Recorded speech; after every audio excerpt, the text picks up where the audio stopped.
It's another week of tending the Torah garden. The book of Shmos is all about overcoming adversity, and this week's secret is ignore the naysayers.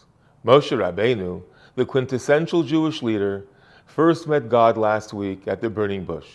When Hashem asked Moshe to lead the Jews out of Egypt, he pushed back, finding every which reason why he wasn't worthy of being the leader of the Jewish people. His big excuse was his heavy stutter. Nobody will listen to a man with a speech impediment. But Hashem assured Moshe that he was the creator of every human mouth, and he would make sure that the message would come out as it really should. In the end, Moshe accepted the job. But after his first meeting with Pharaoh, things actually got much worse for the Jews. At the end of last week's Parsha, Moshe complained about this, and this week's Parsha, Parshas Va'era, opens with Hashem's sharp response. After rebuking Moshe, Hashem commands him once again, "Boi daber el pare melech Mitzrayim v'yishalach es bnei Yisrael me'artzoi."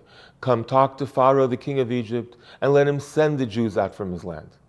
Almost unbelievably, Moshe repeats his previous claim.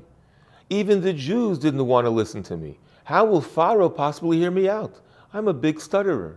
But this time, Hashem doesn't bother dealing with the problem. He just says directly, go back and do what you have to do. Talk to Pharaoh and have him let the Jews go. I think there's a very deep and relevant message here. At some point in our lives, we're all called on to be leaders, to be a Moshe Rabenu. And somehow, we always have that voice inside us, or the people around us, who make sure to tell us why we're not worthy, why we can't do it. You don't have charisma, you're not a speaker, your family doesn't have the biggest yichus, etc., etc. In the beginning, it might be important to resolve all the doubts, but at a certain point in time, like Hashem did with Moshe, we have to just ignore the naysayers and move on.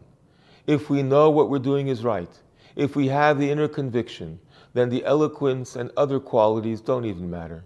The truth will shine through and we will surely succeed. The other day, I marked my mother's 13th yahrzeit. My mother, Mrs. Miriam Weiss, Olav Hashalom, was a living example of this idea. She was a trailblazer in many ways, especially in the area of giving tzedakah. And believe me when I tell you, she had every reason not to become what she became. Her family was destroyed, she had to rebuild from scratch, and later in life, she suffered physically as well. But my mother understood that in life, there are situations when we must simply move forward. And that, I believe, was the true secret to her success. That's how she raised a Torah-committed family that now continues to transform entire Jewish communities. Yehei Zichra Baruch, may her memory be for a blessing. Wishing you and yours a Shabbat Shalom u'Mevarach.